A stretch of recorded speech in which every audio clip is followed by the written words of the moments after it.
Oh, it's you! I hope you're ready to learn.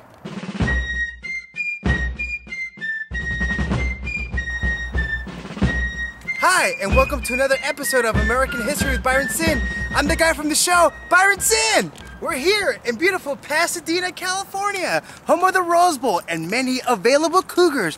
But that's for nighttime. Rawr. In the early 20th century, Pasadena became a holiday destination for the rich and powerful of the East Coast. Today, we're going to visit one of the most beautiful houses in America, the Gamble House. Built in 1909 by master architects Green and Green. Built from many fine woods and other less fine woods, this is the finest example of craftsman architecture of America. And when finished, it was the ultimate fortified fortification fort. This house was constructed for David Gamble of Procter & Gamble as his winter getaway. Unfortunately for Big D Gamble, his wife decided to come along, which of course put the brakes on what could have been the best venue for the ultimate game of Naked Twister.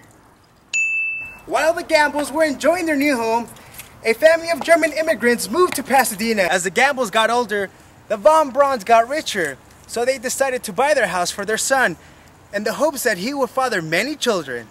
During the war, the Von Brauns decided to change the name to Brown, so no one would know they drank beer.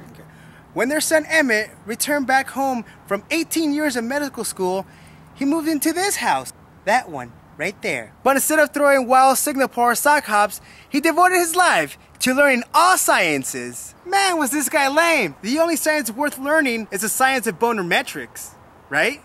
Anyway, as we all learned in continuation school, one day he was standing at the edge of his toilet hanging a clock. He slipped and hit his head and decided to become an inventor. He became so carried away with his failed inventions, he accidentally burnt his house down on August 1st, 1962. That's why he had to move his inventor ass to the garage. By the mid-80s, the doctor finally perfected one of its inventions, a time travel machine built into a 1984 Ford Pinto.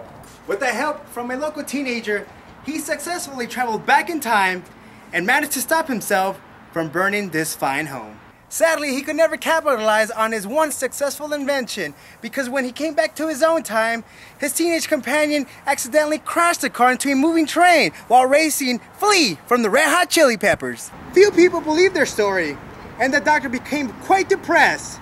He never invented anything else again, and by the time he realized he still had the sweet bachelor pad, he was too old to enjoy it, if you know what I mean.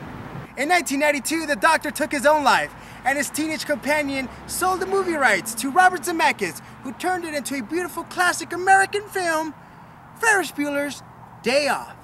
If you have learned good from this movie, give it a thumbs up.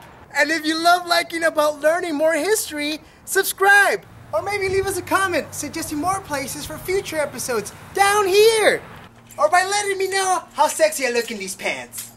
But no negative feedback or it will be deleted according to Article 3, Section 3, Paragraph 5 of the Constitution. And just like your needles and girlfriends, share!